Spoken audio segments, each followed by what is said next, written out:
Throughout history, there has been a great figure known as Marcus Aurelius, regarded as an icon of supreme power in the world. He stood out not only because of his position, but because of his strict moral life, his loyalty to principles, and his deep philosophical insight. Unlike many other Roman emperors, Marcus Aurelius rejected excess and luxury, from wine-filled banquets to the bloody spectacles of the Roman Colosseum.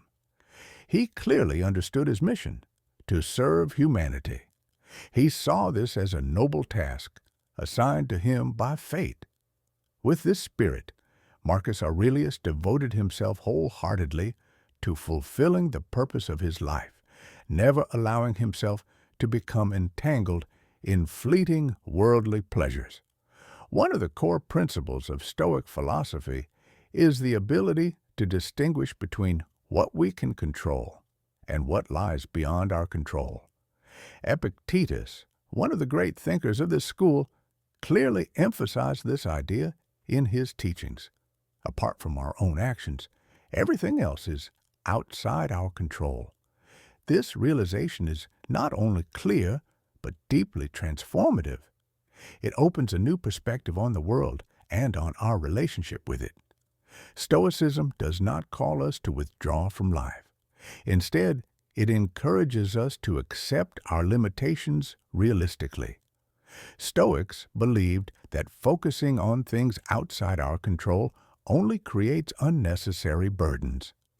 When life is filled with suffering, it is often because we care too much about factors that lie beyond our influence.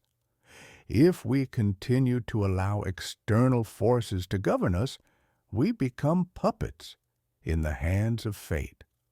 We often blame those who seem to control us, but in reality, we willingly give them that power. Once we stop reacting to external influences, they lose their power, and we gain true inner peace. Marcus Aurelius's ability to remain calm in the face of things beyond his control allowed him to endure countless trials. As emperor, he focused on the task he believed the gods had entrusted to him. For Epictetus, freedom meant not submitting to external forces, but focusing on meaningful goals. For others, this could be the path to a peaceful and content life. So when life becomes difficult, what should we stop worrying about? And how do we do it? This video is a free exploration and interpretation of Marcus Aurelius's philosophy on how to worry less about life. In his meditations, Marcus Aurelius distinguishes between the past, the present, and the future, offering powerful insights into how we often worry about the wrong things. For clarity and structure, let's begin with the future. As Seneca once said, "We suffer more in imagination than in reality." This means that our thoughts about the future are often the source of our suffering. When we think about the future, our imagination runs wild, creating countless scenarios, most of which will never happen. We tremble before uncertainty, worrying about how life will unfold. Sometimes our fears come true, but often fate surprises us, for better or worse, in ways we could never predict. Seneca also wrote that it is not what burdens us that harms us, but how we deal with it in the present. All suffering about the future happens now, in the present moment.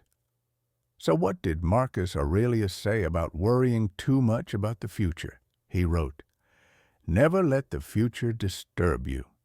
You will meet it, if you have to, with the same weapons of reason which today arm you against the present. If you can handle what you're facing now, you can handle what comes next." When Marcus focused on the present, he realized he could endure it. So why wouldn't he be able to endure the future as well? This idea is closely connected to amor fati, the love and acceptance of one's fate, combined with confidence that if you can bear something now, you can face it later. Now, let's turn to the past. Marcus Aurelius understood that life is fleeting. In the vast universe beyond our reach, the past, like the future, lies outside our control. As he wrote, "Remember that man lives only in the present, in this fleeting moment. The rest of life is either already gone or has not yet arrived." This does not mean the past has no influence or that we cannot learn from it, but we cannot act on it. The past is beyond our reach. Memories are often unclear and subjective. Replaying painful events in our minds does not give us control. It only revives suffering. The past is gone, and we deal only with thoughts about what will never return. Many people say, "I wish I had done things differently." But these wishes cannot be fulfilled. Instead of focusing on past events, Marcus Aurelius focused on how he related to them. We cannot control what happened, but we can control our attitude toward it. A difficult childhood, the end of an important relationship, or a failed business venture may feel like misfortune. But the past is not just a chain of disasters. It is part of our journey. Hardships help us grow, understand ourselves more deeply, and push beyond our limits. They can become powerful lessons that prepare us for future challenges. See the past as part of your story. Important, but not defining.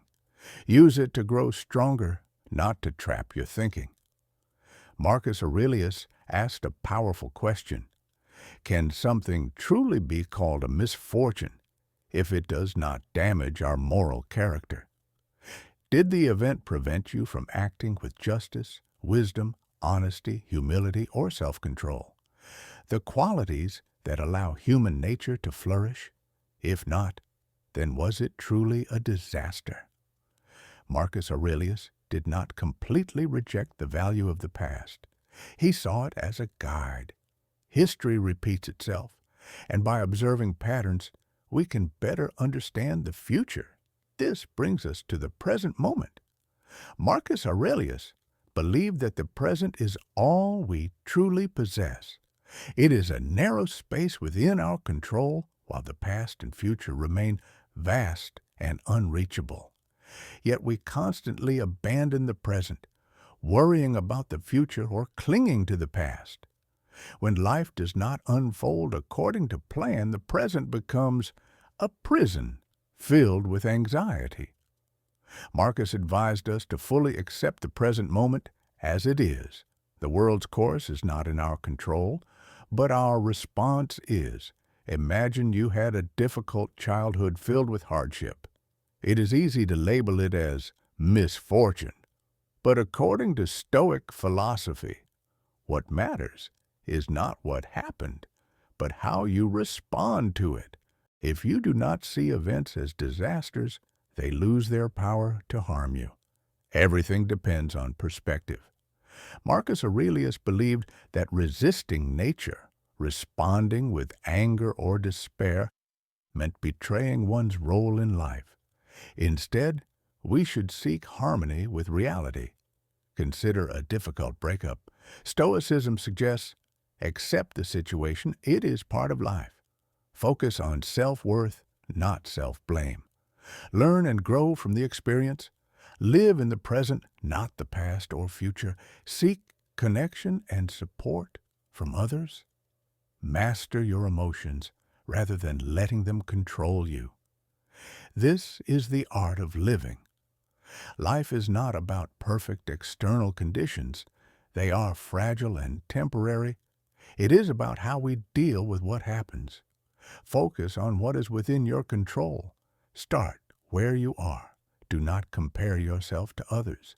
Do not dwell on the past or obsess over the future. Look at what is right in front of you and begin. Before we finish, let me share a short story. David was a young, energetic man working in a large company. His life was filled with pressure, stress, and exhaustion. During a difficult period, he began studying the philosophy of Marcus Aurelius. Stoicism deeply changed him. He learned to handle stress calmly, focus on what truly mattered, and live with greater meaning.